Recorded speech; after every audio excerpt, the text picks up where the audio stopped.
박근혜 대통령이 최순실 씨와 이른바 차명폰을 이용해서 570차례에 걸쳐 통화했던 사실이 특검 수사 결과 드러났습니다.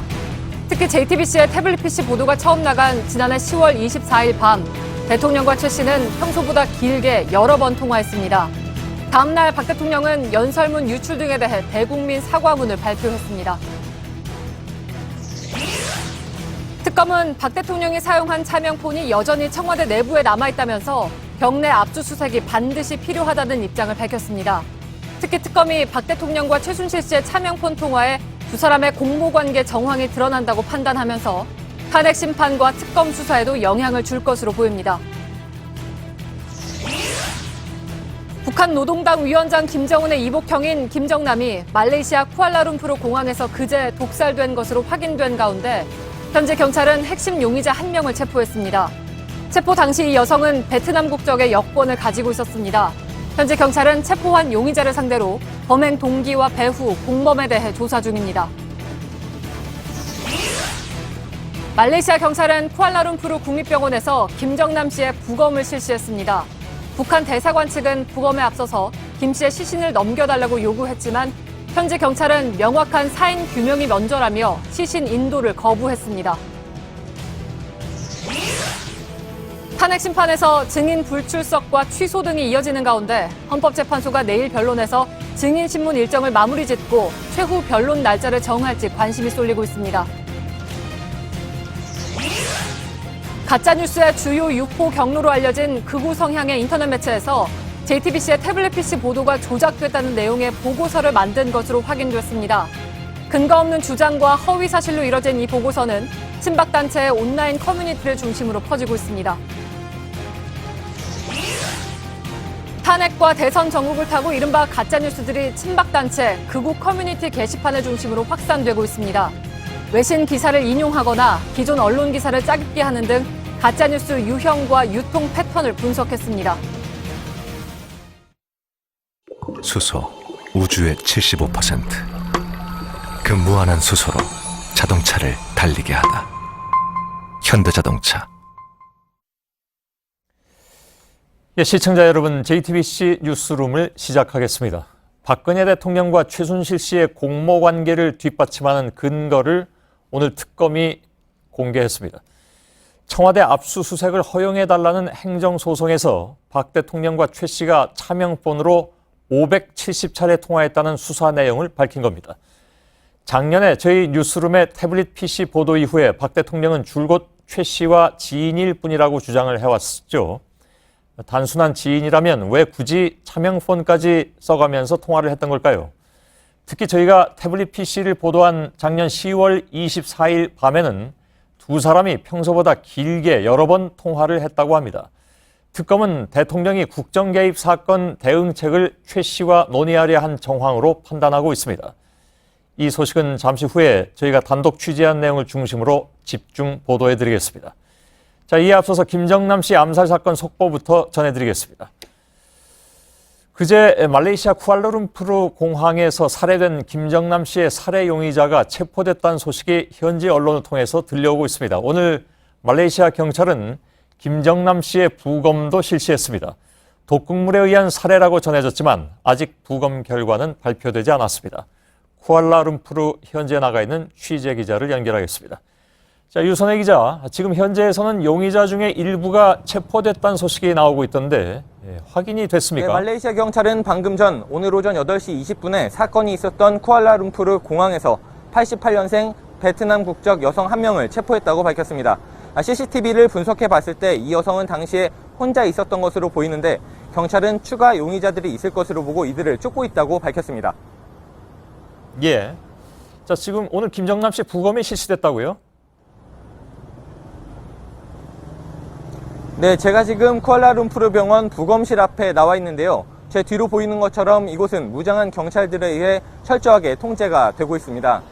말레이시아 경찰은 오늘 오전에 공항 근처에 있던 병원에서 김정남의 시신을 이곳으로 옮겨 부검을 했는데요.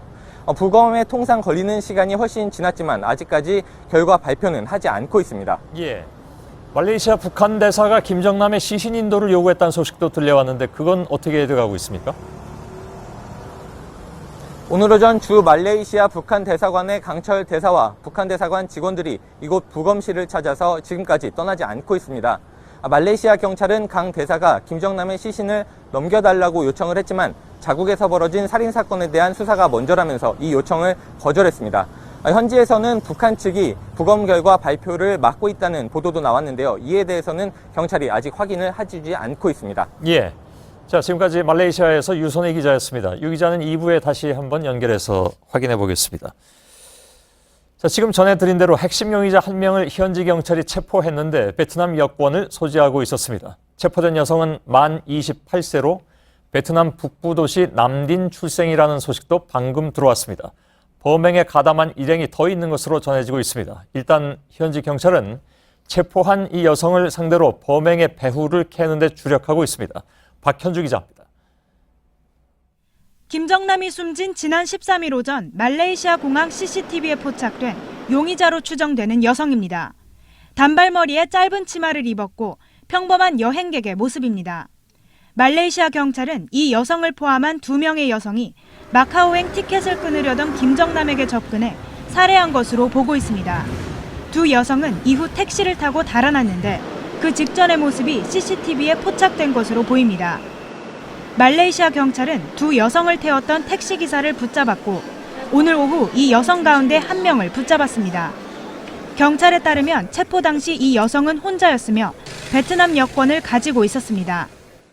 다만 경찰은 실제 국적이 베트남인지 확인하기 위해서 외교당국 간 확인이 필요하다고 밝혔습니다. 공항에서 범행에 직접 가담한 건 여성 2명이지만 공범이 4-5명 더 있다는 소식도 전해지고 있습니다. 말레이시아 경찰은 체포한 여성을 상대로 범행의 배후와 동기를 파악하고 달아난 일당 등에 대해 조사하고 있습니다. JTBC 박현주입니다. 말레이시아 수사당국은 결정적인 단서를 잡지는 못한 상황이지만 국정원은 일단 북한 김정은이 암살한 것으로 추정하고 있는 상황입니다. 그 근거 가운데 하나는 북한이 김정남의 암살을 오래전부터 준비해왔다는 점을 들었습니다. 윤영탁 기자입니다.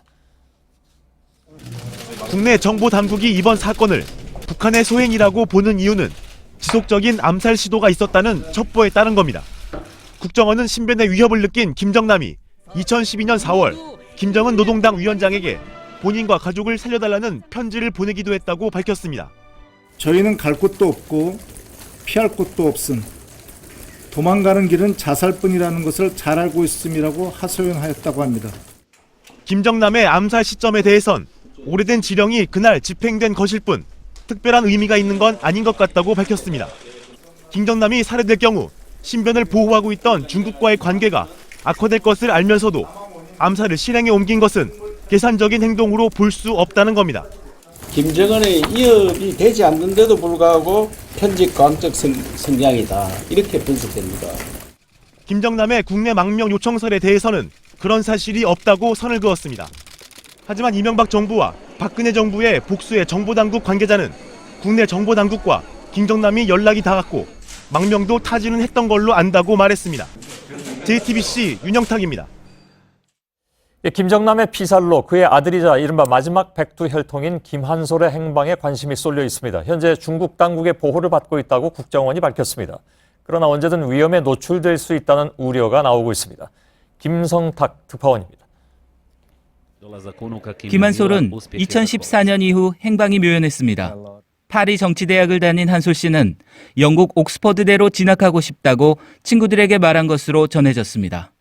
대부분 이제 여기 다니는 학부생들은 다 한국인들은 다 잘 알거든요. 그렇죠. 근데 김한솔이란 분은 처음 들어보네요. 북한의 심상치 않은 움직임 때문이었는지 국정원은 김 씨가 마카오에 머물고 있으며 중국 당국이 보호하고 있다고 국회 보고에서 공개했습니다. 한솔 씨는 김정은을 독재자로 표현하기도 했습니다. I really don't know how it became dictator. Because first of all, it was between him and my grandfather, and I haven't met both of them, so it's also a part of the curiosity. 이런 가운데 역시 백두혈통으로 분류되는 김정인의 숙부 김평일 체코 주재 북한 대사가 다음 타깃일 수 있다는 분석도 나옵니다. 홍콩 매체는 지난해 북한에서 김평일을 옹립해야 한다는 목소리가 나온다고 보도했습니다. 런던에서 JTBC 김성탁입니다. 예, 앞서 전해드린 대로 살해 용의자 1명이 체포됐습니다. 아직 현지 경찰은 범행의 배후 등에 대해서 공식 확인을 하지 않고 있습니다만 국내 정보당국은 북한의 소행으로 의심을 하고 있는 상황입니다. 왜 그렇게 보고 있는지, 또 다른 가능성은 없는지 정치부 안의근 기자와 짤막하게 좀 더 알아보도록 하겠습니다. 자, 김정남 씨는 그동안에 주로 중국 마카오 등지에서 체류를 해왔다고요? 네, 그렇습니다. 주로 중국의 마카오 등지에서 체류를 하면서 아버지 김정일 국방위원장이 살아있을 때는 아버지 생일 때나 이런 때는 평양에 들어가기도 했었는데 예. 김정은 체제가 확립된 이후에는 사실상 들어가지 못하고 있는 것으로 전해지고 있습니다. 예. 특히 사실상 후견인 역할을 했던 고모부 장성택이 처형된 뒤로는 대외적인 공개 행보도 크게 줄었습니다. 신변이 그만큼 불안해졌다 이런 얘기가 되는데 네네. 그동안에 망명설도 끊이질 않았습니다. 네, 이명박 정부 때부터 이 김정남 씨 망명설은 끊이지가 않았는데요. 예. 우리 정부가 망명 시도에 관여한 것으로 알려지면서 중국 당국이 강하게 항의를 한 적도 있었던 것으로 전해졌습니다. 예. 중국 당국 입장에서는 김 씨가 남측으로 망명하는 것도 그리고 북측이 위해를 가하는 것도 달갑지 않은 상황이었다는 겁니다. 예.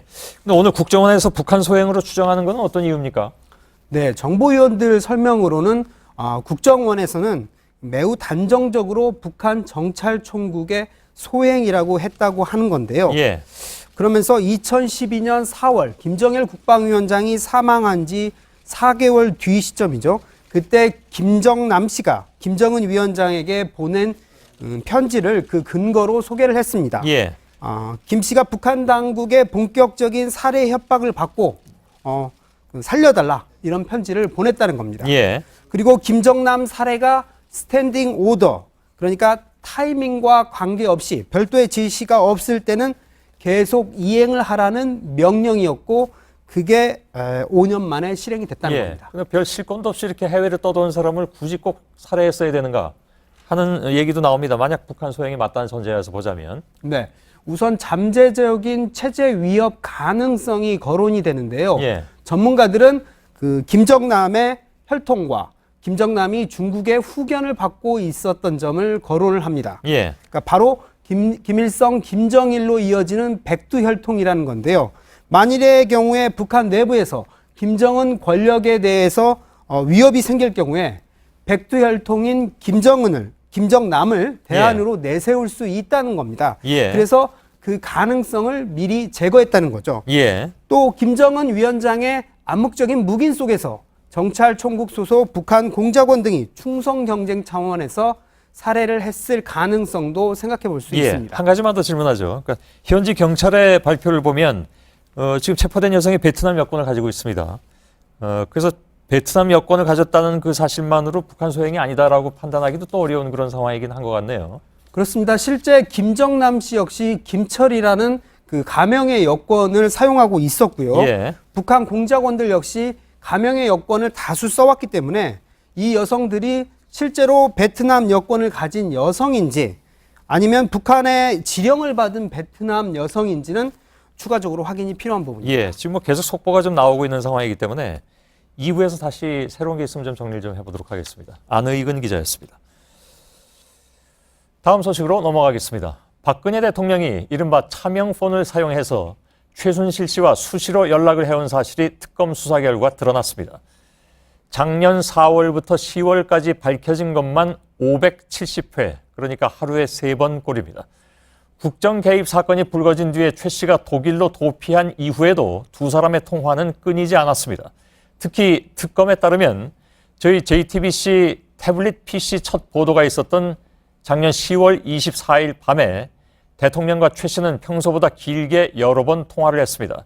기억하시겠지만 바로 다음 날 박 대통령은 대국민 사과문을 발표했죠. 특검은 대통령과 최 씨가 향후 대응책 등을 상의한 것으로 판단하고 두 사람이 공모관계에 있다는 것을 입증할 중요한 단서로 보고 있습니다. 특검은 오늘 청와대 압수수색을 허용해달라는 행정소송에서 박 대통령의 차명폰 사용을 지적하면서 청와대 경내 압수수색 필요성을 다시 한번 강조하기도 했습니다. 먼저 최규진 기자의 보도입니다. 박영수 특검팀은 박근혜 대통령이 지난해 최순실 씨와 사용한 2대의 차명 휴대전화를 확인했다고 밝혔습니다. 특검팀에 따르면 박 대통령이 지난해 4월 중순부터 10월 말까지 최 씨와 통화한 횟수는 총 570여 회입니다. 특검팀은 특히 지난해 9월 최 씨가 독일로 도피했을 무렵 두 사람의 통화 횟수는 총 127회에 달한다고 했습니다. 특검팀은 국정 개입 사건이 불거지면서 박 대통령과 최 씨가 대응책을 논의하려 한 정황으로 의심하고 있습니다. 특히 최 씨는 JTBC의 태블릿 PC 보도 이틀 후인 지난해 10월 26일 박 대통령이 전화를 받지 않자 조카 장시호 씨, 언니 최순득 씨, 윤전추 행정관 등을 차례로 거쳐 다시 대통령과 연락을 했습니다. 특검팀은 이날 통화에서 대통령이 최 씨가 귀국해도 좋다고 말했다는 내용도 확인했습니다. 특검팀은 해당 차명폰이 청와대 경내에 있을 가능성이 크다며 압수수색이 반드시 필요하다는 입장입니다. JTBC 최규진입니다. 예, 차명폰을 이용한 두 사람의 통화는 특정 시기를 기점으로 빈도수가 급격하게 증가합니다. 바로 저희 JTBC가 청와대 문건 유출, 이른바 태블릿 PC 관련 보도를 처음으로 내보낸 직후였습니다. 특검은 이날 두 사람의 통화 이후에 대통령이 사과문을 발표한 사실에 주목하고 있습니다. 결국 대통령과 최 씨가 국정 개입 사건 대응책을 논의하는 것으로 판단하고 있는 겁니다. 신혜원 기자의 단독 보도입니다.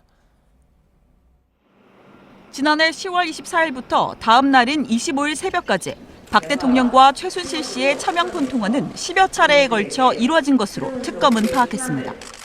10월 24일은 최 씨가 청와대 연설문을 받아보고 수정했다는 JTBC의 태블릿 PC 보도가 있던 날입니다. 이후 20시간 가까이 침묵을 지키던 박 대통령은 25일 오후 4시 전격적인 대국민 사과문을 발표했습니다. 최순실 씨는 과거 제가 어려움을 겪을 때 도와준 인연으로 일부 연설물이나 홍보물도 같은 맥락에서 표현 등에서 도움을 받은 적이 있습니다. 특검은 보도 직후부터 다음 날 새벽까지 두 사람이 평소보다 여러 번 긴 시간 통화한 점에 주목하고 있습니다. 대통령과 최 씨가 연설문 유출 사실 등이 알려진 것에 대한 대응 방침과 대국민 사과 등을 논의한 것으로 의심하는 겁니다.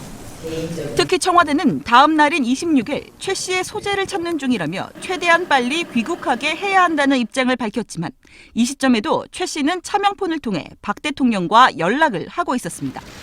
JTBC 신혜원입니다. 그런데 박 대통령과 최순실 씨가 평소보다 많이 통화했던 시기는 또 있습니다.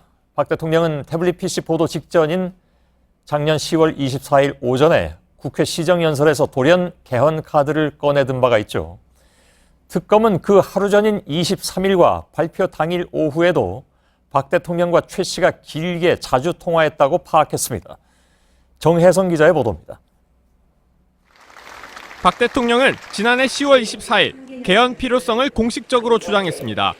대한민국의 지속 가능한 발전을 위해서는 우리가 처한 한계를 어떻게든 큰 틀에서 풀어야 하고 저의 공약 사항이기도 한 개헌 논의를 더 이상 미룰 수 없다는 결론에 도달하였습니다. 그런데 박 대통령이 이 같은 발언을 했던 시점을 전후해 최순실 씨와의 차명폰 통화 빈도가 늘었던 것으로 특검은 확인했습니다.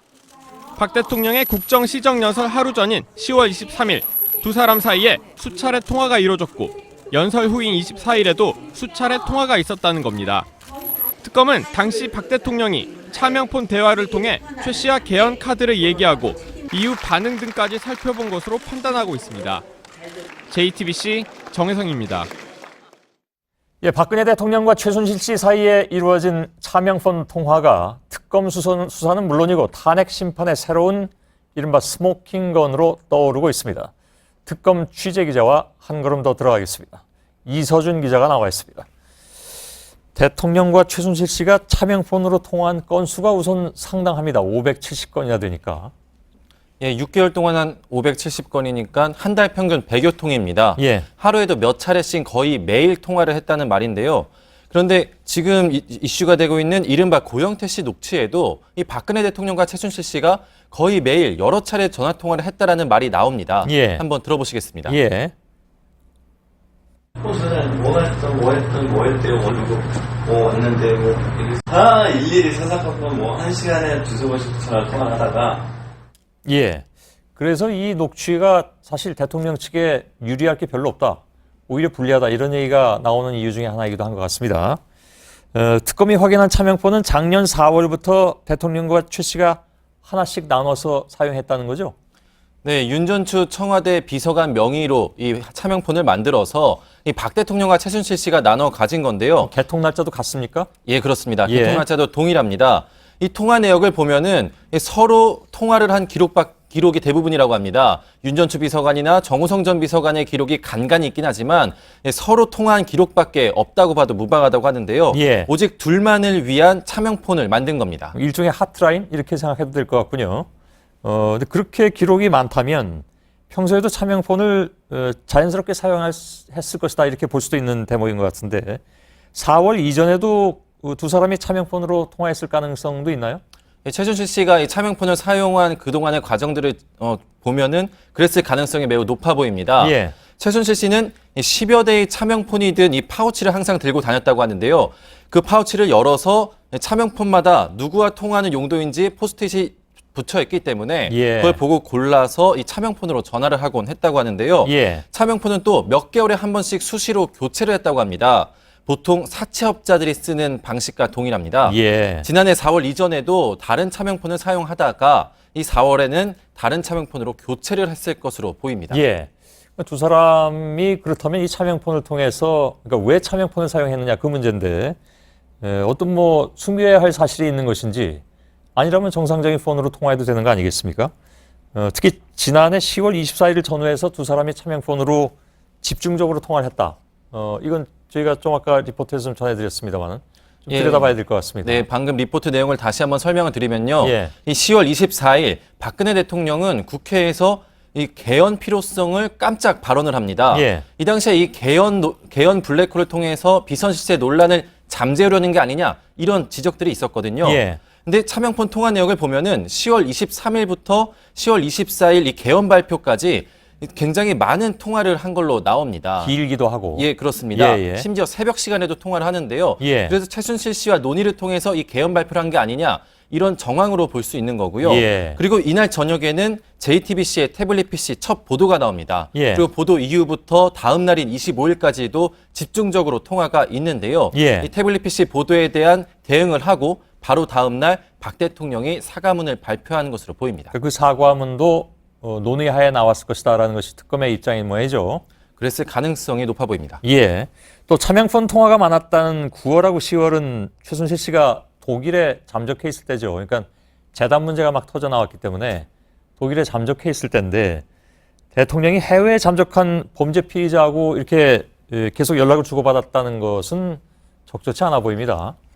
예, 이때만 해도 두 사람의 통화는 127건에 달합니다. 예. 9월과 10월은 미르와 K스포츠에 대한 논란이 불거지고 최순실 씨의 존재가 드러나기 시작한 때입니다. 예. 특검은 박 대통령이 이 최 씨와 차명폰을 통해서 이 대응 방안을 논의했을 것으로 의심을 하고 있는데요. 예. 당시 대응 방안들을 보면은 황교안 당시 총리가 유언비어를 처벌하겠다고 하고 박근혜 대통령은 근거 없는 의혹 제기라고 몰아세웠습니다. 예.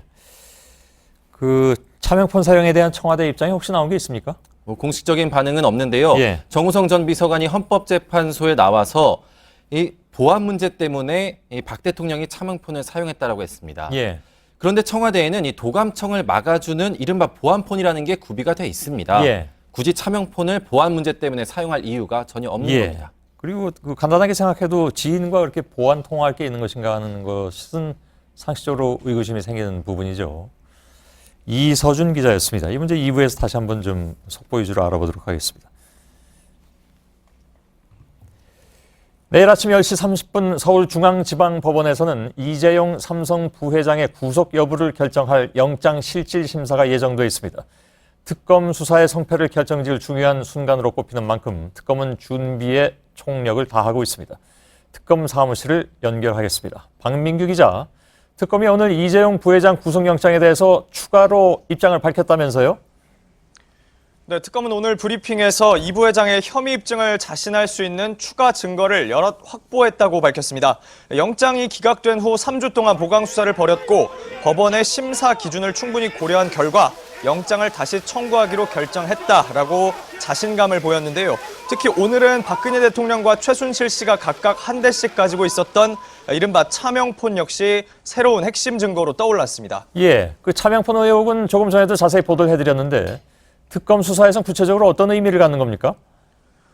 네, 앞서 법원이 이 부회장에 대한 구속영장을 기각했을 때 밝힌 이 기각 사유 중에 하나는요, 바로 박 대통령과 최 씨의 공모관계가 충분히 입증되지 않았다는 거였습니다. 다시 말해 삼성이 최 씨 측에 돈을 건넨 건 맞지만 대통령과 최 씨가 공모관계에 있는 게 아니기 때문에 박 대통령이 최 씨를 위해서 삼성에게 특혜를 줬다, 이렇게 보기는 어렵다는 거였는데요. 하지만 특검은 이번에 박 대통령이 차명폰을 이용해서 최 씨가 독일에서 도피하고 있을 때 127차례에 걸쳐서 끊임없이 연락했다는 사실을 파악했습니다. 두 사람이 말맞추기나 증거인멸에 나선 정황이다, 이렇게 특검은 판단을 하고 있고요. 동시에 기존의 약한 고리였던 이 공모관계를 입증할 수 있는 증거라고 특검은 보고 있습니다. 예. 그래서 이제 내일 이 부분을 가지고 법원이 어떻게 판단할지 주목이 될 수밖에 없습니다. 또 다른 핵심 증거 중에 하나가 안종범 전 수석의 새로운 업무 수첩 39건입니다. 이 부회장과 박 대통령의 독대 내용이 적혀 있기 때문인데 이 내용 역시 특검이 내일 영장실질심사에서 강조를 하겠죠. 그렇습니다. 이번에 새로 나온 안종범 전 수석의 업무수첩 39건, 이건 안 전 수석이 옛 비서관한테 내다 버리라고 했던 겁니다. 그런데 이걸 이 비서관이 갖고 있다가 보관하고 있다가 특검에 제출한 건데요. 이 제출 과정에서 안 전 수석 본인의 동의가 없었기 때문에 증거 능력에 문제가 있는 게 아니냐, 이런 지적이 나왔었는데 특검은 오늘 안 전 수석 본인이 특검 조사에서 이 수첩 내용을 다 확인했고 이게 사실이라고 인정했다고 밝혔습니다. 또 이 수첩이 제출된 부분에 대해서 이의 제기를 하지 않겠다고도 진술했다고 설명을 했습니다. 또 이게 명백히 범죄의 증거물이기 때문에요, 보관하고 있던 이 비서관이 특검에 이걸 가져다 낸 건 법적으로 아무 문제가 없다고도 설명을 했습니다. 예. 자, 이재용 부회장 영장실질심사를 앞두고 특검이 핵심 증거들을 새로 공개하고 또 그에 대한 설명을 이렇게 지속적으로 내놓고 있는 건데, 자, 이거는 그 박 대통령에 대한 대면 조사를 압박하는 효과도 노리는 것 같습니다. 그렇습니다. 이 특검이 박 대통령의 범죄 공모 또 증거인멸 정황을 이렇게 강조하고 있는 건 주도권을 가지고 박 대통령 혐의 입증에 나서겠다는 뜻으로 풀이가 됩니다. 남은 수사기간 동안 대통령 대면 조사 그리고 청와대 압수수색을 압박해 나가겠다는 의지가 반영된 걸로 보이고요. 특검은 특히 황교안 대통령 권한대행에게 내일 중 수사기간 연장 신청을 하겠다는 내부 방침을 세웠습니다. 때문에 이번 주 내로 가능한 모든 조치를 동원하면서 수사의 정점인 박 대통령을 향해 가는 모습입니다. 예. 자, 내일 영장심사에서 특검과 이 부회장 측은 다시 한번 치열하게 맞설 것으로 보입니다. 사실 이재용 부회장으로서는 이번 주말을 집에서 보내느냐 감옥에서 보내느냐가 결정되는 그런 날이기도 한데 삼성 입장은 어떻게 나오고 있습니까? 예, 삼성은 기존 입장을 일단 유지하고 있습니다. 이 부회장의 경영권 승계, 그 핵심이었던 이 계열사 합병과 관련해서 청와대 등에 청탁을 한 사실이 없다. 또 이와 관련해서 정부로부터 받은 특혜 역시 전혀 없다는 입장인데요. 내일 영장실질심사에서도 이 부회장의 뇌물죄 혐의를 전면 부인하면서 특검이 새로 추가한 국외 재산 도피 등의 혐의에 대해서도 기존에 알려진 사실관계에 단순히 죄명만 새로 추가한 것에 불과하다, 이런 주장을 펼 걸로 보입니다. 예, 특검에서 박민규 기자였습니다. 네, 헌법재판소의 탄핵 심판이 막바지로 향해 가고 있습니다. 막판 변수 가운데 하나인 박 대통령 출석 여부가 관심이죠. 내일 열리는 변론에서 헌재 재판부가 이르면 24일 전후로 최후 변론 기일을 정할지 주목됩니다. 최후 변론이 정해지면 대통령 측이 박 대통령의 출석 여부를 밝히겠다고 했지요. 물론 최후 변론에 대통령이 나온다고 해도 3월 둘째 주로 예상되는 탄핵 심판 결론이 미뤄질 가능성은 없어 보입니다. 이른바 고영태 녹취 파일이 변수가 될지 논란입니다. 최순실 씨 측근들 사이에선 이 녹취 파일이 오히려 대통령 측에 불리하게 작용할 수 있다는 얘기도 나옵니다. 저희 취재진은 이 녹취 내용을 분석해서 오늘도 단독 보도해드립니다. 먼저 김필중 기자입니다.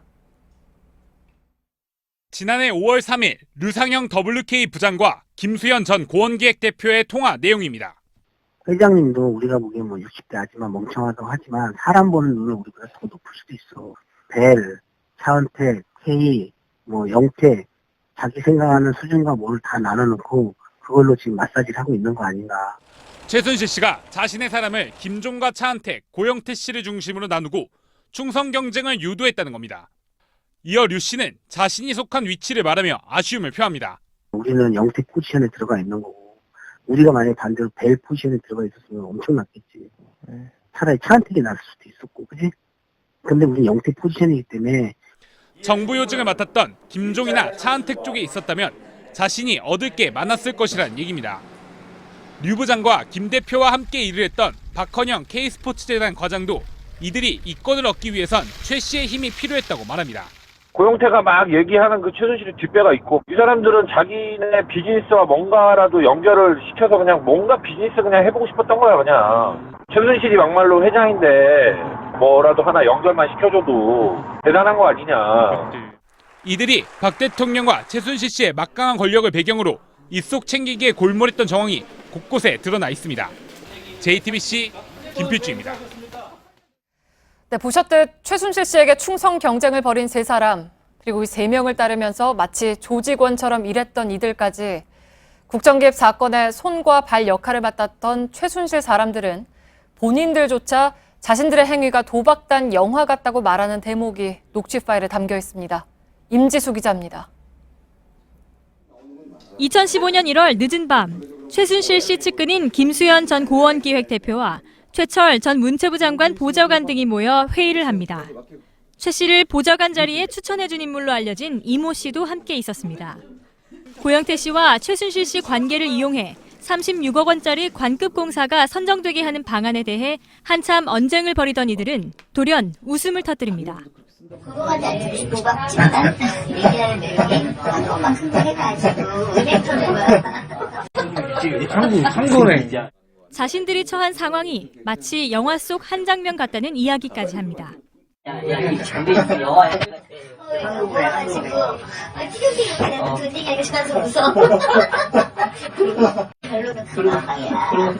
근데 지금 막 생산상에 하와이가 있고 막. 최순실 씨 영향력과 위세를 믿은 최 씨 측근들이 이권 사업에 몰두한 대화가 녹취에 고스란히 드러나 있습니다.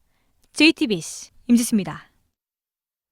저희 뉴스룸에서는 최근에 온오프라인을 타고 기승을 부리고 있는 가짜뉴스 현상을 집중 보도해드리고 있습니다. 문제는 이런 가짜뉴스들이 단순히 허위 사실을 유포할 뿐만이 아니라 오프라인의 집회까지 이어져서 사람들을 선동한다는 겁니다. 부작용이 한두 가지가 아닌데요. 어제 보수단체 회원 수백 명이 디지택고에 몰려가서 집회를 열었다는 소식을 전해드렸는데 알고 보니까 이 역시 가짜뉴스 때문이었습니다. 이한길 기자입니다. 어제 서울 디지텍 고등학교 앞에선 태극기를 든 보수단체 회원 200여 명이 집회를 열었습니다. 정교조 해체와 탄핵 기각을 요구한 이날 집회의 발단은 13일 밤 친박단체 홈페이지에 올라온 게시글 때문이었습니다. 14일 오후 전교조가 대통령 탄핵을 반대하는 곽일천 교장의 학교에 쳐들어가기로 했다는 내용이었습니다. 해당 게시글은 극우 성향 커뮤니티 등을 통해 곽 교장이 보수단체에 SOS를 요청했다는 내용이 추가됐습니다. 이후 친박단체 소셜미디어 대화방 등에서 집회 공지로 가공됐고 전교조에 대항하는 맞불 집회로 이어졌습니다. 문제는 전교조가 쳐들어간다던 게시글은 사실과 달랐다는 겁니다. 14일 오후에는 서울교육단체 협의회의 기자회견이 예정돼 있었고 참석 인원은 20명 남짓이었습니다. 친박단체 집회 소식에 해당 시민단체는 기자회견 장소도 서울시 교육청으로 옮겼습니다. 그냥 일반 기자회견을 하는 건 전혀 폭력성도 없을 뿐더러 그냥 자유로운 의사의 표현이잖아요. 그럼 정교조가 쳐들어온다. 이렇게 표현을 해버리면 마치 폭력적으로 뭔가 검증되지 않은 가짜뉴스들이 오프라인 집회까지 선동한다는 우려가 커지고 있습니다. JTBC 이한길입니다. 예, 가짜 중에 가짜는 역시 JTBC의 태블릿 PC 보도가 조작됐다는 뉴스입니다. 이 가짜 뉴스도 끊이질 않고 있는데 얼마 전에 신문 형식의 호외판으로 제작돼서 수백만 부가 뿌려진 정황을 보도해드렸는데 최근에는 버젓이 보고서 형태로 확산되고 있는 것도 포착이 됐습니다. 윤세민아 기자입니다. 인터넷 극우 성향 매체에서 만들어진 태블릿 PC 조작 진상규명 보고서입니다. JTBC의 태블릿 PC 보도가 조작됐다는 것이 객관적인 사실로 확정됐다고 밝히고 있습니다. 그런데 근거가 황당합니다. 지난해 10월 18일 WK 사무실에서 태블릿 PC를 발견했을 당시 촬영한 영상이 없다는 이유로 누군가에게 건네받았다는 겁니다. 하지만 입수 과정을 촬영하지 않은 건 18일 오전 취재기자가 태블릿 PC를 발견했을 당시엔 전원이 꺼져 있어 내용을 확인할 수 없었기 때문입니다. 취재진은 18일 오후 인근 대리점과 차 안에서 충전을 하고 태블릿 PC 내용을 확인한 뒤 이를 촬영했습니다. 해당 보고서는 최순실 씨 태블릿 PC가 맞다는 검찰 발표도 거짓이라고 주장합니다. 태블릿 PC에 최 씨의 딸 정유라 씨의 사진이 없고 태블릿 PC를 사용하지 못한다는 최 씨의 주장을 근거로 제시합니다. 하지만 해당 태블릿 PC엔 최 씨의 셀카와 조카의 사진이 있고 장시호 씨가 최 씨의 또 다른 태블릿 PC를 특검에 제출하면서 보고서가 근거로 든 최 씨의 주장은 허위로 드러났습니다. 각종 가짜뉴스를 짜깁기 한 이 보고서는 친박 커뮤니티와 소셜미디어를 통해 확산되고 있습니다. JTBC 윤세민입니다. 예, 그간 저희 취재진은 인터넷과 소셜미디어 상의 가짜 허위 뉴스들을 지속적으로 모니터링 해왔습니다. 이걸 쭉 모아놓고 보니까 일정한 공식과 패턴들을 확인할 수 있었습니다. 이 문제를 취재기자와 함께 한 걸음 더 들어가서 살펴볼 텐데요. 가짜 뉴스들을 유형별로 짚어보기도 하겠습니다. 박진규 기자, 예. 하루에도 뭐 한 대여섯 건씩 가짜 뉴스가 이른바 친박 사이트나 이런 데서는 양산이 되고 있다고 해서 아예 이거 가짜 뉴스를 체크해서 바로잡는 코너까지 만들어야 되는 게 아니냐라는 얘기까지 나오고 있습니다. 네. 뭐 단체뿐만 아니라 개인에 대한 허위 뉴스도 지금 뭐 마구 돌아다니고 그렇습니다. 있는 그런 상황이니까요. 예. 어떤 사이트들을 살펴봤습니까? 네, 2월 1일부터 어제까지 2주 동안 친박단체 극우 사이트 게시판 등 모니터링을 해봤습니다.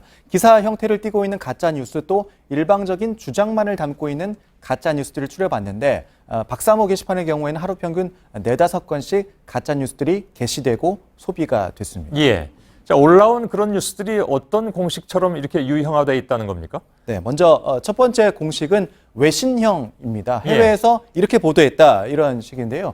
가장 기본적인 가짜 뉴스 형태라고 볼 수 있습니다. 우선 제목들만 쭉 보겠습니다. 프랑스와 영국의 예측, 세계 유수의 정치 석학들, 일본 유명 연구소 정치학자들 이렇게 외신으로 포장하면 확인이 어렵다는 점을 악용했습니다. 예. 먼저 카드 뉴스 형태를 본딴 걸로 보이는데요. 황교안 대통령 권한대행의 대통령 당선 가능성을 프랑스 언론은 51%, 영국 언론은 48% 이렇게 예측했다는 건데 아무런 근거가 없습니다. 예. 또 다른 기사 2개를 보면 특파원이 작성한 듯한 형식을 띠고 있습니다. 재밌는 건 제일 밑에 보시면 뉴욕에서 강수진 기자, 도쿄에서 박수진 기자 이렇게 돼 있습니다. 예. 더 흥미로운 건 마지막 문장을 모두 근거가 주목된다 이렇게 끝내고 있습니다. 기자 이름도 유사하고 두 가짜 뉴스를 한 사람이 작성했거나 다른 사람이 따라했다 이렇게도 추정해 볼 수 있습니다. 예. 지난번에 그 정치부 회의 프로그램을 보니까 뭐 어떤 외신은 그 비틀즈의 예스터데이 가사를 그냥 옮겨놓은 웃지 못할 그런 가짜 경우도 뉴스도 있더군요. 있었습니다. 예. 근데 아무튼 그건 어찌 보면 굉장히 원시적인 것일 수도 있고 예. 최근에는 아주 교묘하게 만드는 가짜 뉴스가 있다는 거죠. 그렇습니다. 두 번째 가짜 뉴스 유형인데요. 짜깁기형입니다. 그러니까 예. 실제 있었던 뉴스를 가짜 뉴스와 섞는 겁니다. 과거 뉴스를 가져와서 짜깁기 하기도 하는데요. 이정미 재판관 퇴임 전 결론 과거 탈세 확인돼 단독 이렇게 써 있습니다.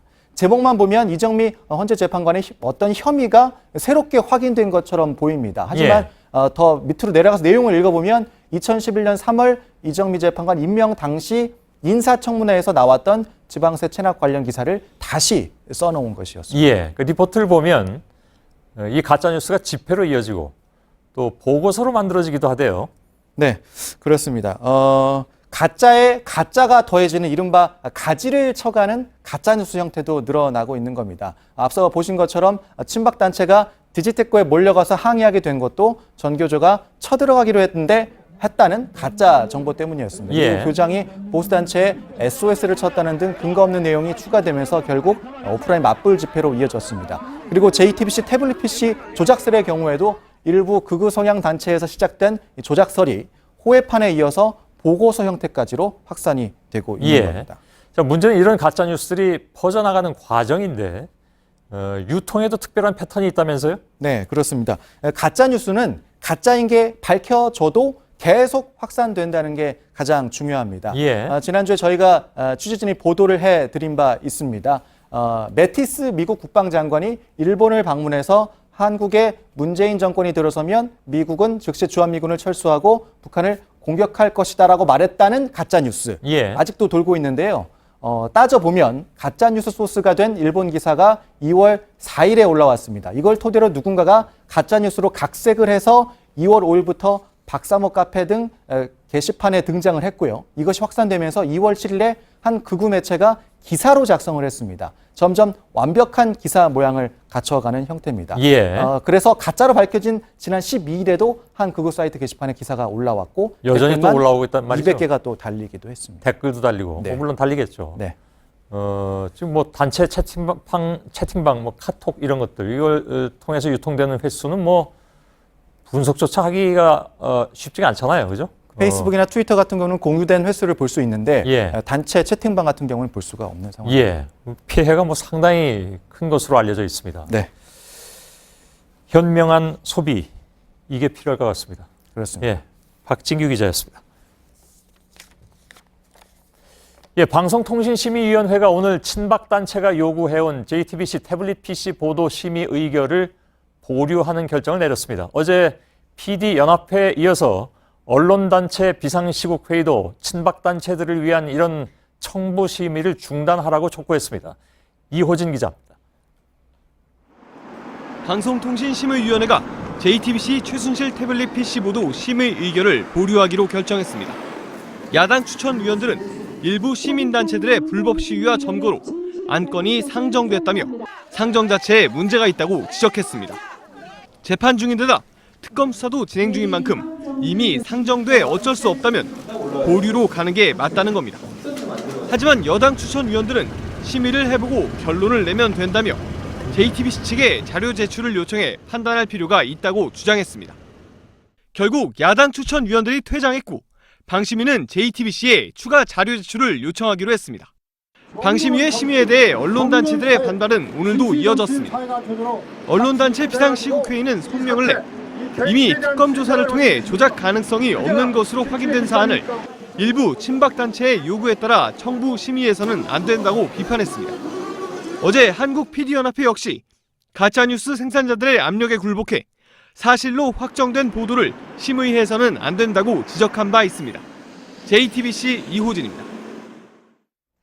네, 지금 소구제역이 덮어지느냐, 돼지로 옮겨붙느냐 걱정이 큰 상황이죠. 지난 3년 동안의 데이터를 한번 분석해봤습니다. 그런데 구제역 바이러스가 이미 우리 농가 안에 계속 존재하고 있었던 것으로 확인이 됐습니다. 소든 돼지든 구제역이 언제 생겨도 이상하지 않은 상태였습니다. 김진일 기자의 단독 보도입니다. 농림축산검역본부가 매달 진행하는 구제역 혈청 예찰 보고서입니다. 지난 3년치를 분석해보니 국내 농가에서 3년간 NSP 항체가 계속 발견됐습니다. 특히 지난 2년 동안은 한 달도 빼놓지 않고 검출됐습니다. NSP 항체는 백신 접종이 아니라 진짜 구제역 바이러스가 들어왔을 때 생깁니다. 증상만 나타나지 않았을 뿐 이미 구제역에 걸렸다 나았다는 의미입니다. 올해 발생한 구제역 바이러스는 해외에서 들어온 것으로 추정되지만 국내에 남아있던 바이러스가 급격히 증식했을 가능성도 배제할 수 없습니다. 문제는 백신 항체 형성률이 떨어지는 돼지입니다. 현재 구제역이 발생한 보은, 정읍, 연천과 아무런 역학적 관계가 없어도 언제든 발병할 수 있기 때문입니다. 바이러스가 상재하는 것이므로 개별 개체들의 항체 형성, 면역력 증강 이런 것들을 집중적으로 관리하는 방식으로 방역과 면역 체계를 전면적으로 변화시켜야 합니다. 이와 함께 백신도 국내 바이러스 상황에 맞는 제품을 연구 생산하는 게 시급한 실정입니다. JTBC 김진일입니다. 일선 학교의 국정역사교과서 연구학교 신청이 오늘로 마감됐습니다. 원래 마감 시한인 지난 10일까지 단 한 곳도 신청하지 않아서 연장한 겁니다.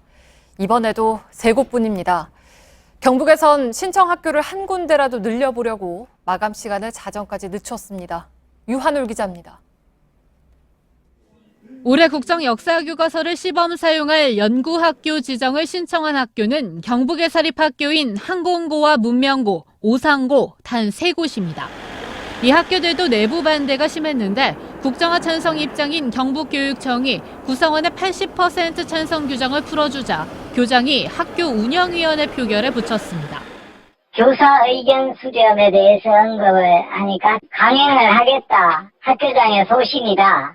그렇게 했고요.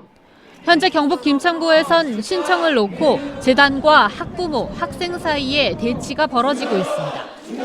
따라서 경북교육청은 김천구가 신청할 것에 대비해 마감 시간을 오후 6시에서 자정으로 한 번 더 연장했습니다. 교육부가 직접 불러 간담회까지 연 국립학교들도 연구학교에 신청하지 않았습니다. 학교 운영위에서 만장일치로 부결되거나 극심한 반대로 운영위를 아예 못 연 경우도 있었습니다. 이렇게 연구학교 신청이 저조하자 교육부는 희망하는 모든 학교에 국정교과서를 보조교재로 배포하는 방안을 검토하고 있어 또 다른 논란이 예상됩니다. JTBC 유한울입니다.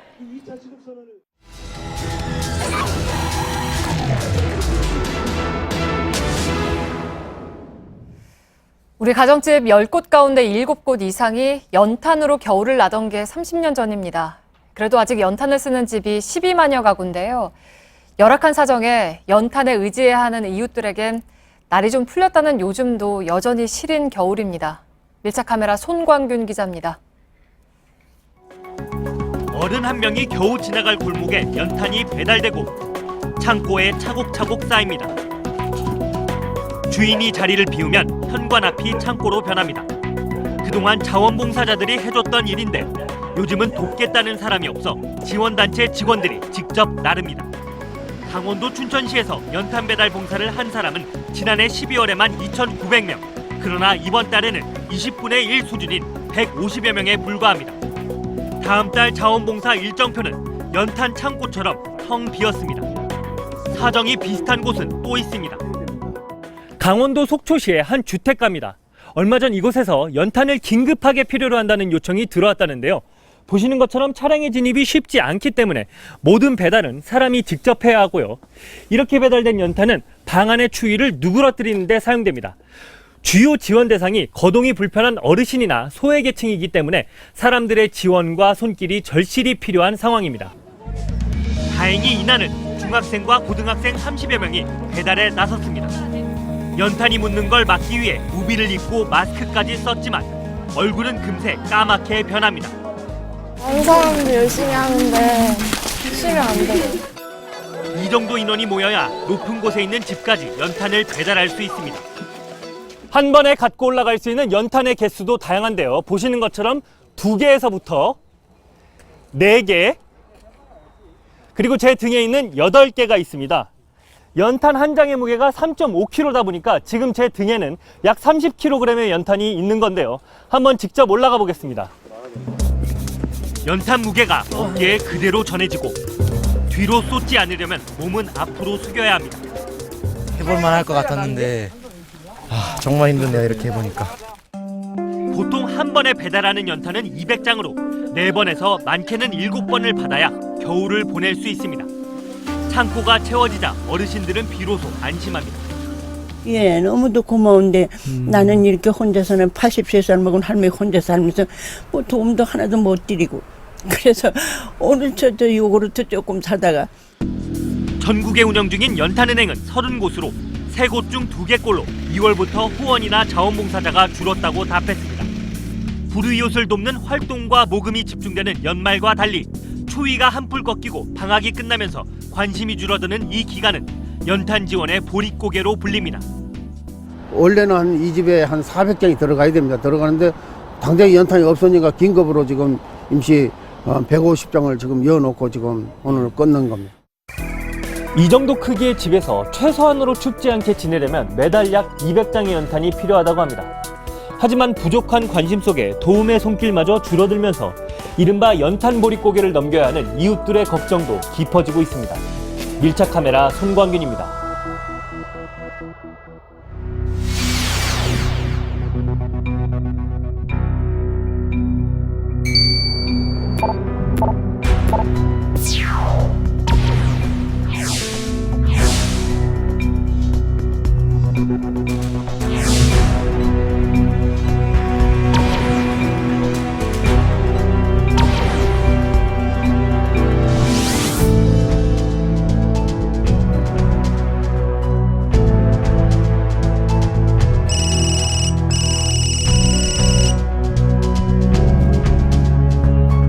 자전거를 타고 간 경우도 있고 그냥 뛰어가는 경우도 있고 그렇습니다.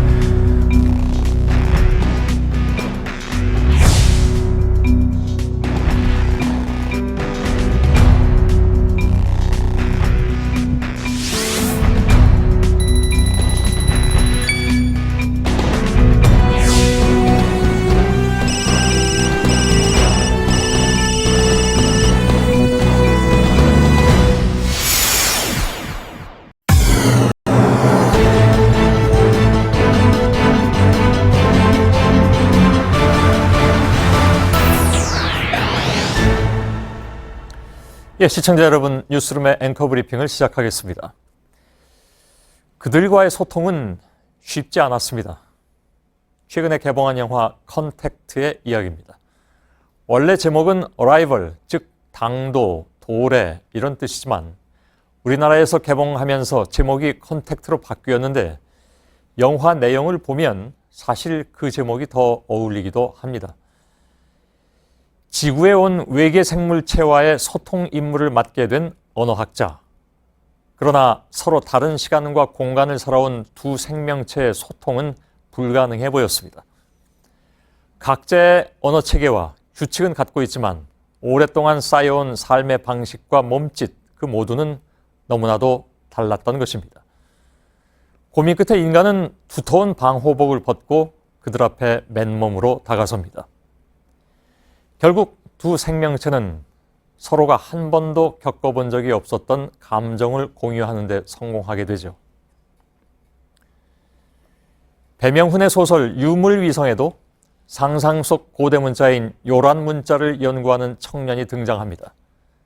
누군가 이것을 읽어내기 전에는 기묘한 점과 선에 지나지 않았던 문자들은 그 의미와 깊이를 이해하는 순간 환하게 밝아져서 성큼 다가옵니다. 어찌 보면 간단하지만 결코 간단할 수 없는, 그러나 동시에 꼭 이루어졌어야만 할 소통의 이치들을 영화와 소설은 그렇게 말해주고 있습니다. 같은 문자와 언어를 쓰고 있는 우리조차 서로는 서로를 이해하기 어렵기에 시민들은 상처받고 분노합니다. 그러나 서로를 내치지 못하는 이유는 결국엔 같이 가야 할 존재들이기 때문일 겁니다. 그것은 매우 버겁고도 지난한 과정이 되겠죠. 또한 그것은 광장을 뒤덮은 혼돈의 이 시국이 하루빨리 정리돼야 하는 절실한 이유이기도 합니다. 오늘 뉴스는 대통령이 그녀의 친구와 정상적인 전화기가 아닌 차명폰으로 무려 570번을 통화했다는 사실을 전하고 있습니다. 기간을 따져보면 하루 3번꼴. 문제의 그 친구가 해외로 피신해 있을 동안에도 통화는 이루어졌고 그 친구들로 다시 국내로 들어오라고 한 것도 그 차명폰을 통해서였다고 합니다. 그 차명폰은 저희가 보도한 태블릿 PC에 이은 제2의 스모킹건이라는 표현까지 나오고 있습니다. 그래서 드는 생각, 그 많은 소통의 기회를 시민과 언론에게도 좀 나눠줬더라면, 비록 영화와 소설이라지만 외계인과도 고대인들과도 소통하고 싶어하는 것이 우리들인데 말입니다. 오늘의 앵커 브리핑이었습니다.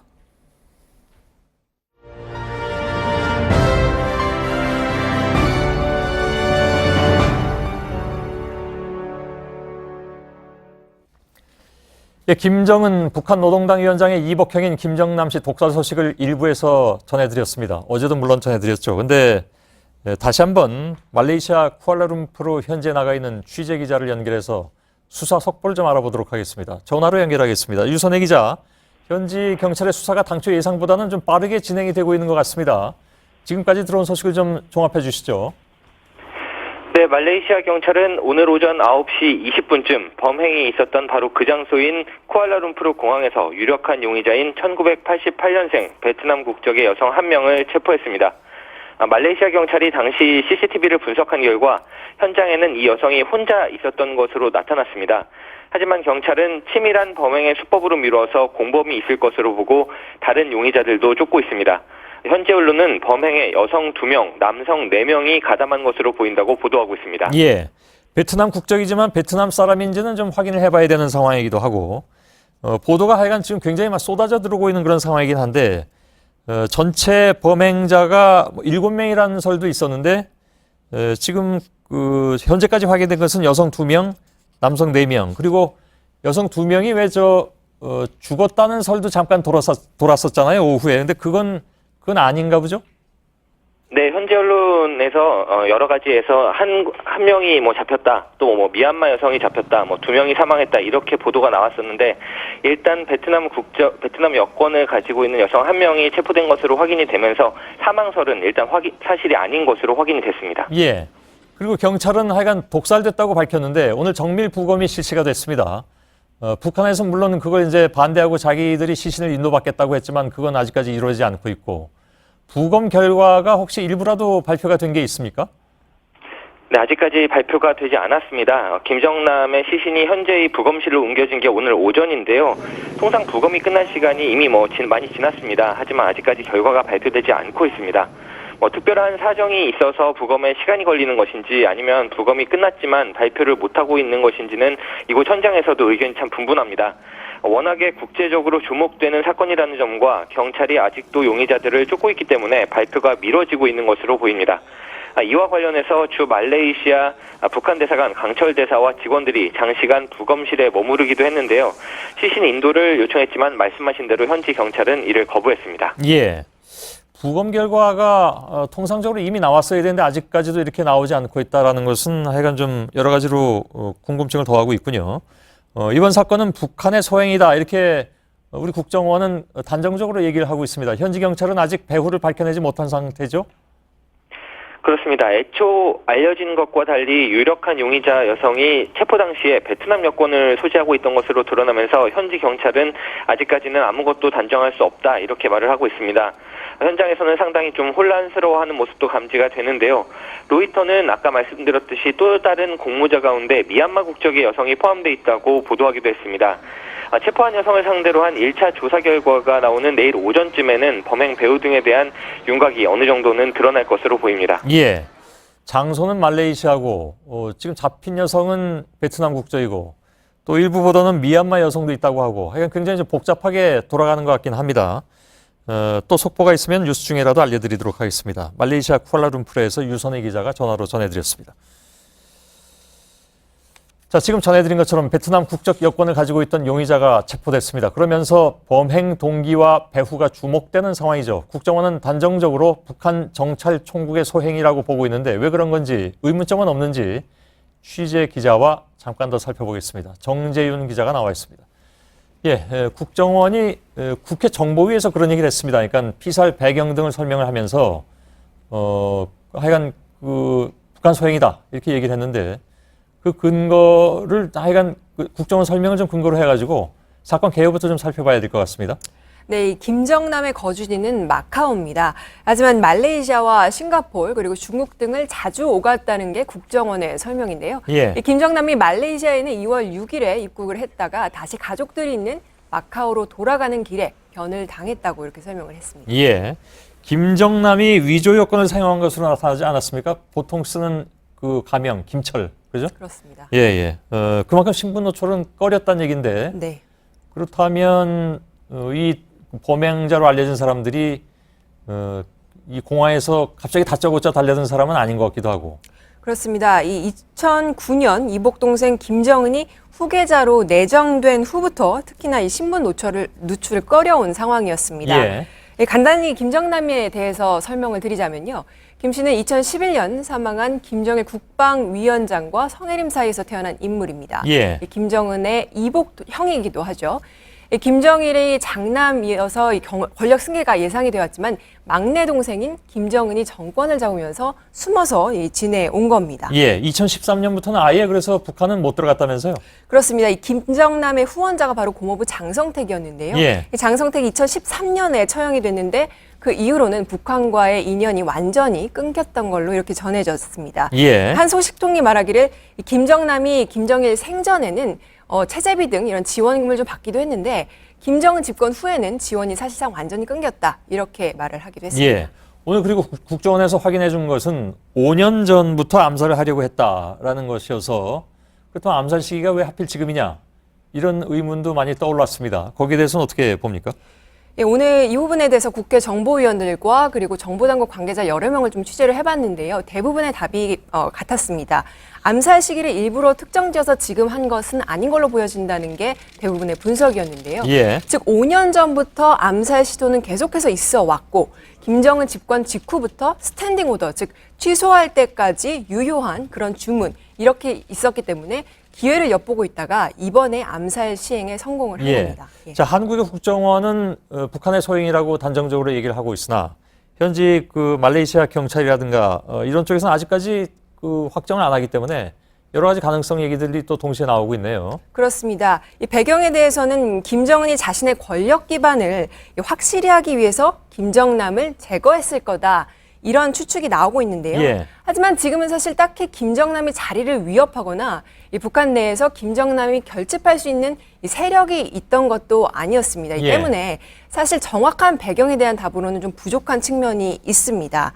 한 국회 정보위원은 김정은 입장에서 김정남은 잠재적 경쟁자군에 속해 있었기 때문에 이 존재 자체만으로도 늘 스트레스였다. 이렇게 설명했습니다. 예. 자, 그 이번 사건의 배경은 정 기자 얘기대로 여러 가지 뭐 의문점도 적지는 않은 그런 상황인데 잠깐만요. 마지막으로 정리하고 마치도록 하죠. 그 앞서 말씀드린 대로 김정남이 최근에는 사실상 아무런 활동을 하지 않아 왔기 예. 때문에 왜 그렇다면 지금 암살을 했느냐 이 부분에 대한 의문이 들고 있고요. 예. 또 중국의 보호를 받고 있던 김 씨를 중국과의 관계 악화까지 감수하면서 왜 했을까 하는 점입니다. 예. 마지막으로 범행 용의자가 현재까지라는 이런 베트남 국적으로 추정이 되고 있잖아요. 예. 이 부분에 있어서도 이 정찰 총국의 범행이라고 보기에는 뭔가 좀 더 추가적인 설명이 필요해 보입니다. 알겠습니다. 정재윤 기자였습니다. 예, 박근혜 대통령과 최순실 씨의 차명폰 사용에 대해서 취재 기자와 함께 2부에서 좀 더 정리를 좀 해드리도록 하겠습니다. 저희가 이미 1부에서 말씀드렸습니다마는 한 6개월 동안에 570차례, 하루 평균 3차례 통화가 있었고 특히 개헌 발표가 있었던 전후, 직전과 직후죠. 그리고 저희들이 바로 그날 개헌 발표가 있었던 10월 24일 밤에 저희 뉴스룸을 통해서 태블릿 PC 보도를 처음으로 해드렸는데 그 직후에도 굉장히 많은 양의 통화가 오갔다라는 것이 특검의 수사 결과이기도 합니다. 이서준 기자가 나와 있습니다. 박 대통령과 최순실 씨가 차명폰으로 연락을 주고받은 사실 일부에서 다 말씀을 드렸습니다. 청와대 압수수색 금지를 취소해달라는 행정소송 측에서 특검 측이 내놓은 거죠? 예, 특검 측에서 청와대 압수수색이 반드시 필요한 근거로 이 박근혜 대통령의 차명폰 사용을 내놓은 겁니다. 예. 박 대통령과 최순실 씨가 어떤 관계이고 어떤 얘기를 했고 또 두 사람이 어떤 결정을 했는가 이게 이번 사건의 핵심이지 않습니까? 예. 청와대 안에 있는 이 박 대통령의 차명폰에 모두 담겨 있을 것이기 때문에 청와대 압수수색이 반드시 필요하다는 게 특검의 입장입니다. 예. 그러니까 특검이 이 570건의 통화 기록을 얘기하는 것은 사실 다용도로 보입니다. 그러니까 혐의 사실에 대한 공모라는 혐의 사실에 대한 뒷받침으로 내놓은 것이기도 하고 압수수색에 대한 압박용으로 내놓은 것이기도 하고 그렇죠? 예.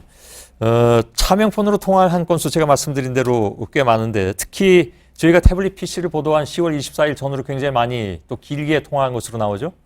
네, 맞습니다. 6개월간 570차례, 한 달 평균 100여 차례입니다. 예. 10월 23일, 24일, 25일 사흘 동안 특히 집중이 돼 있는데요. 예. 24일 오전 박 대통령이 개헌 추진을 깜짝 발표해서 이 비선실세 논란을 개헌 이슈로 덮으려 한다는 비판이 당시에 있지 않았습니까? 예, 독일에 잠적해 있던 최 씨와 차명폰으로 새벽까지 논의한 결과물일 수 있는 겁니다. 예. 그런데 이날 밤에는 또 JTBC가 태블릿 PC를 보도하니까 24일 밤부터 25일까지 또 수차례 통화를 한 것으로 보입니다. 예. 결국 다음 날 박 대통령이 대국민 사과를 발표했습니다. 당시 이것도 이제 최순실 아이디어였다 뭐 이런 얘기가 나왔었는데 그래서 이번에 고 차명폰 통화 내역이 또 궁금해지기도 합니다. 하여튼 바로 다음 날 26일에도 차명폰으로 귀국하라는 말을 전했다고요?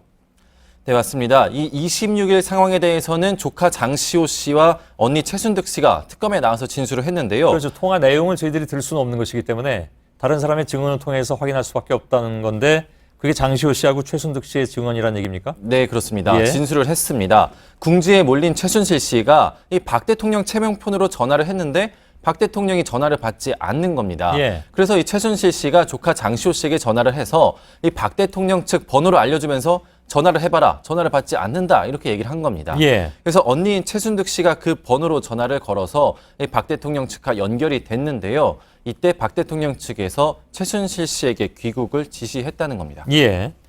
독일에 잠적한 상태에서 차명폰으로 박 대통령과 계속적으로 이제 통화를 한 거, 뭐 지금 얘기한 내용에서도 그대로 드러납니다.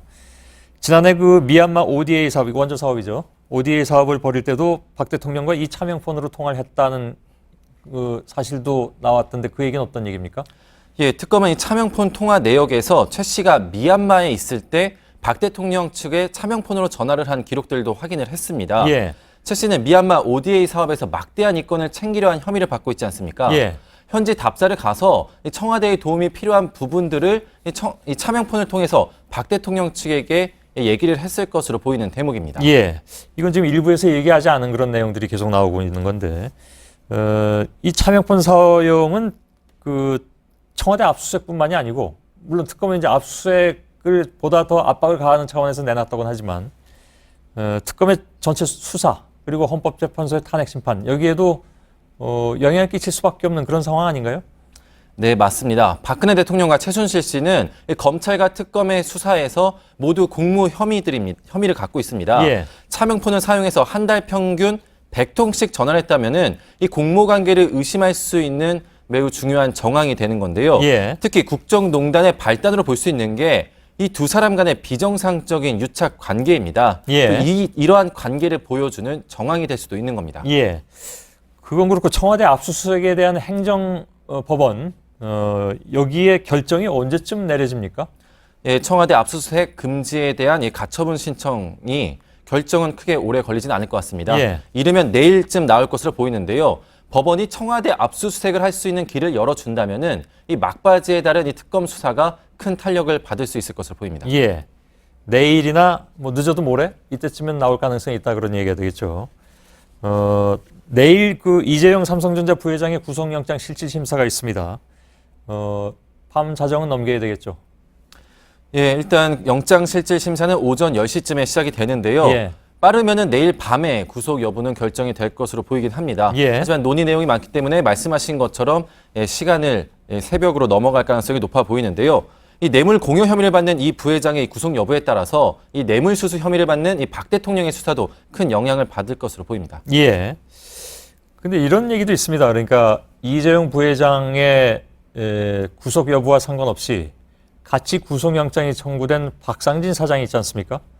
박상진 사장이 구속이 되더라도 결국 같은 그 뇌물죄가 성립이 되는 것이기 때문에 대통령에게는 결코 유리하지 않다. 이런 얘기도 나오고 있는데 아무튼 내일 그 두 사람의 상황을 좀 봐야 될 것 같습니다. 일단 특검은 내일 황교안 대통령 권한대행에게 수사기간 연장 요청서를 낸다고 했는데 이게 어느 정도 무게를 갖는 걸까요? 예, 일단 황교안 권한대행이 공개적으로 밝힌 입장들을 보면은 예. 이 수사기간 연장을 받아줄 가능성은 크게 없어 보이긴 합니다. 예. 하지만 지켜봐야 하기 때문에 이 특검 측에서도 이 신청서를 제출을 하긴 하는 건데요. 예. 이 신청서를 황 권한대행 측이 받아줄 것인가 이 부분 역시도 이 청와대 압수수색에 대한 행정법원의 결정 또 이 부회장의 구속영장 발부 여부가 영향을 미칠 수밖에 없어 보입니다. 예, 알겠습니다. 자, 이서준 기자였습니다.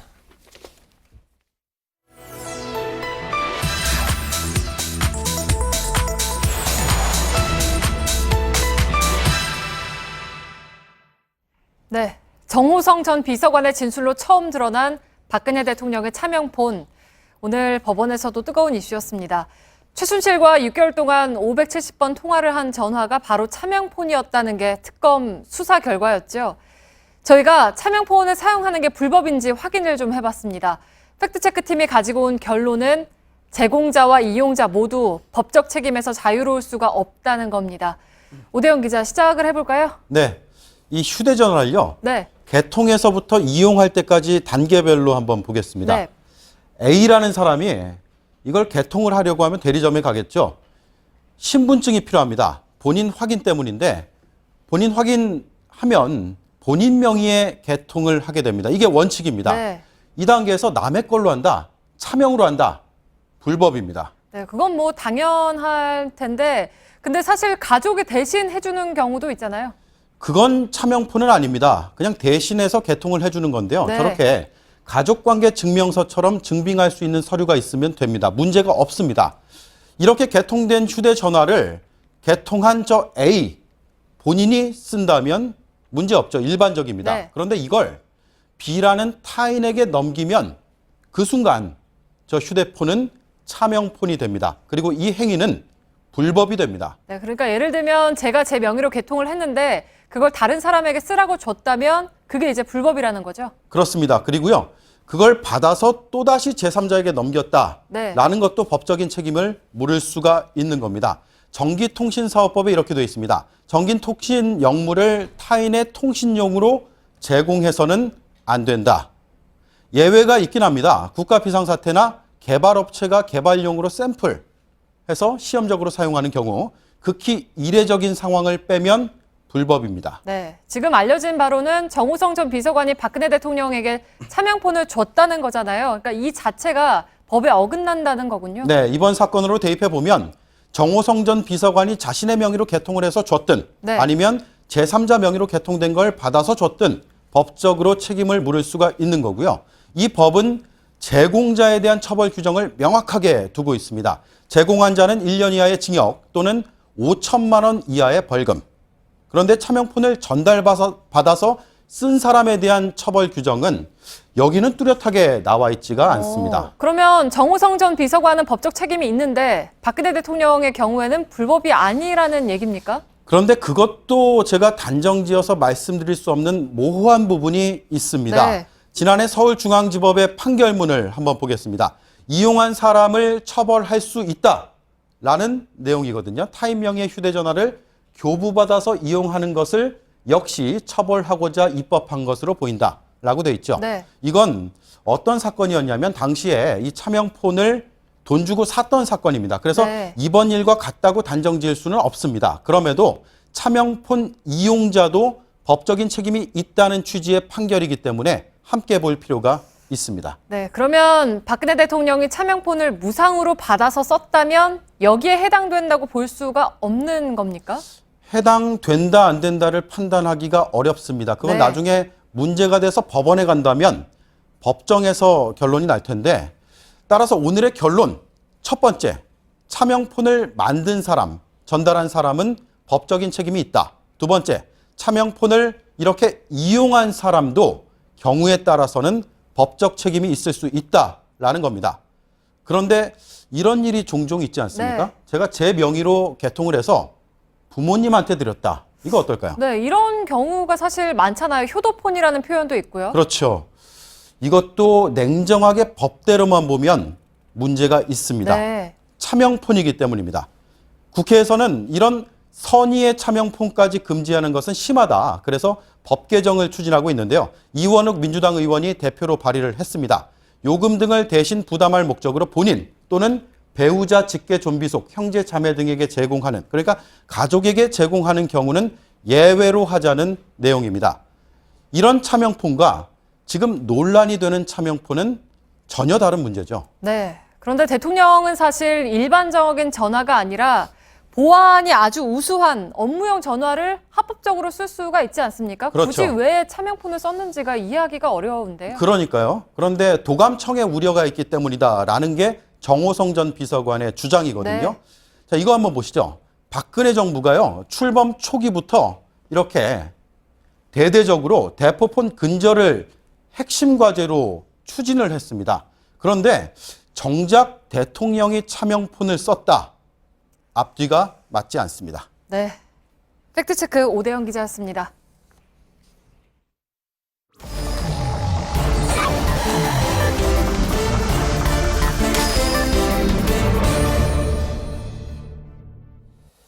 예, 비하인드 뉴스 시작하겠습니다. 이성대 기자가 나와 있습니다. 어서 오세요. 예. 자, 첫 번째 키워드는 어떤 겁니까? 네, 음모론의 음모론입니다. 예. 지금 김정남 피살이 정치권에서도 오늘 하루 종일 이슈가 됐었는데요. 자유한국당이 벌써부터 일각에서 음모론이 나온다면서 강력하게 비판을 했는데 이 음모론을 경계하는 그 밑에 어떤 의도가 있는 게 아니냐는 말이 나오고 있습니다. 예. 왜 하필 지금 이런 일이 벌어졌는지 음모론이 나온다. 이게 이제 자유한국당 쪽의 주장인가요?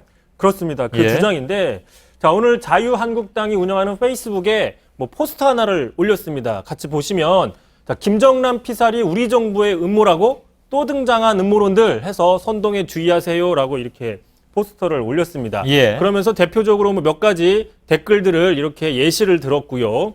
자, 또 그 아래를 보시면 이런 말이 있습니다.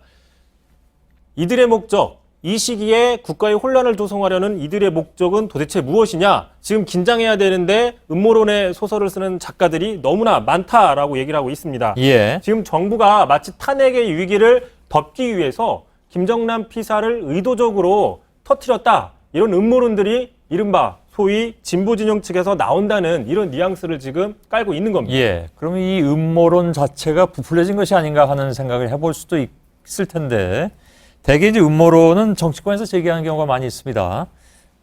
야권에서도 이런 얘기가 혹시 나온 게 있는지요, 그렇다면? 그렇습니다. 왜 하필 이 시기에 이런 김정남 피살이 일어났느냐라는 음모론적인 시각에 대해서 야권, 일단은 좀 다 부정적인 시각입니다. 아까 예. 정재윤 기자도 얘기를 했었지만 자, 민주당의 정보위 간사인 김병기 의원, 자, 암살은 미사일과 달라 계획대로 하기가 어렵다. 어제 미사일을 쐈으니까 오늘 암살한다. 이런 식으로 타이밍을 잡기가 힘들다. 또 신경민 역시 정보위원도 김정남 피살은 엄청난 뉴스로 보이지는 않는다. 좀 섬정적이긴 하지만 우리 정치에 큰 영향이 없을 거라고 뭐 부정적인 입장을 냈습니다. 그리고 또 제가 오늘 만난 야권 의원들 몇몇도 대부분 이 이슈가 큰 이슈는 아니고 큰 변수는 되지 않을 거라는 전망들을 좀 하고 있었습니다. 예. 참 어떻게 보면 좀 미묘한 그런 얘기들인데 야권에서 이것이 음모론으로 얘기하지 않으려고 하고 가능하면 사건의 비중을 좀 줄이려고 하는 것은 그만큼 이번 정국에서 영향을 적게 받고 싶어하는 그런 생각일 테고요. 여권에서 음모론을 오히려 또 이렇게 얘기하는 것은 또 다른 뜻을 가지고 있는 것이다 이렇게 볼 수밖에 없는 그런 상황인 것 같습니다. 아무튼 야권이 이런 입장이라면 자유한국당의 음모론 경계 이런 주장은 좀 과잉된 것이 아니냐 이런 생각을 할 수도 있겠군요. 그렇습니다. 말씀하신 것처럼 뭐 야권이나 이런 정치권에서 먼저 음모론이 나왔으면 이에 대한 대응이면 뭐 이야기가 될 수 있을 텐데 예. 일단 음모론에 대한 제기가 없는 상태에서 먼저 경계가 나왔다는 거죠. 예. 자, 그러다 보니까 자유한국당에 아까 보여드린 그 포스터 밑에 이런 여러 가지 반응들이 달렸는데요. 자, 김정남이 암살됐는데 왜 우리 정부에 힘을 실어줘야 되느냐? 또 이런 말도 안 되는 음모론에 펄쩍 뛸 정도면 정말 집권여당이라고 할 수 있느냐? 예. 뭐만 하면 음모라고 한다. 이런 음모론을 쓰는 오히려 이런 게 소설이다라는 좀 냉소적인 반응들이 많이 있었습니다. 예, 그러니까 음모론을 좀 경계하는 것처럼 하면서 오히려 음모론을 좀 이용하는 게 아니냐 이런 오해는 안 받는 게 좋겠죠. 그리고 뭐 저희들이 이미 알고 있습니다만은 이미 오래전부터 이른바 북풍이라는 것은 선거에는 별로 영향을 끼치지 못한다는 것이 실체적으로 증명이 된 바가 많이 있으니까요. 자, 그리고 다음 키워드를 좀 열어볼까요? 다음 키워드 가겠습니다. 집으로 돌아오라. 자유한국당이 연일 바른정당을 향해서 집으로 돌아와라. 돌아오라 이렇게 손짓을 하고 있는데요. 예. 자, 오늘도 그렇습니다. 정준길 대변인은 바른정당은 지금 따뜻하지 않은 배신의 외양간에서 떨지 말고 집으로 돌아오라. 어제도 박완수 비대위원이 가출한 분들은 길거리에서 방황하지 말고 따뜻한 집으로 돌아오세요라고 얘기를 하고 있습니다. 예. 자, 자유한국당의 문이 열려 있으니까 언제든지 돌아오라. 그러니까 이건 기한이 없는 일종의 스탠딩 오더인 셈입니다. 예. 다 따뜻하다고 주장하고 있군요. 지금 자유한국당이. 왜 저 지난번에 겨울에 여기저기 다니면 낙상하니까 집에 가만히 계시는 게 좋다. 임명진 비대위원장이 반기문 전 총장에게 한 말이고 반 전 총장이 사실은 이 말을 듣고 굉장히 불쾌했었다. 뭐 이런 얘기도 나온 바가 있는데 그 이제 예의가 아니지 않느냐 하는 것이 이제 반 전 총장의 생각이었던 것 같습니다. 그런데 똑같은 식으로 이제 바른정당에게도 얘기하고 있는 그런 형국이네요. 그렇습니다. 당장 정병국 바른정당 대표는 오늘 국정농단 세력과는 연대도 통합도 없다 이렇게 못을 박았습니다. 자, 그런데도 계속 자유한국당 측에서 이런 말을 자꾸 하는 거는 아무래도 바른정당의 지지율이 좀처럼 뜨지 않기 때문이라는 분석이 있는데 예. 자, 그런 측면에서 바른정당 입장에서는 좀 억울하고 분하지만 어쩔 수 없는 측면도 있다는 분석이 있습니다. 예. 어쨌든 자유한국당이 지금 이름을 바꾸고 상당히 자신감을 되찾은 마냥 공세적인 입장을 연일 취하고 있는데 자, 그렇다고 해서 과연 집 나간 민심도 같이 따라 들어올 거느냐 이건 좀 더 봐야 된다는 분석입니다. 예. 내일 그 유승민 바른정당 의원이 나올 예정입니다. 어떤 얘기를 할지 궁금합니다. 이걸 저 질문할 생각인데. 예. 그리고 유승민 의원은 지금 그 엔딩 음악 고르는데도 굉장히 신경 쓰고 있다는 후문도 들립니다. 어떤 음악을 가져오실지 궁금하기도 하군요. 이성대 기자였습니다. 잘 들었습니다. 네, 내일 전국의 낮 기온이 10도를 웃돌아 포근하겠고 밤부터는 비가 예보되어 있습니다. 예, JTBC 뉴스룸 여기서 모두 마치겠습니다. 여러분 저희들은 내일도 최선을 다하겠습니다. 고맙습니다. I cross my heart and I hope to die. May God strike me down if I tell you lies. I stay here forever looking in your eyes. 24/7, baby, 365.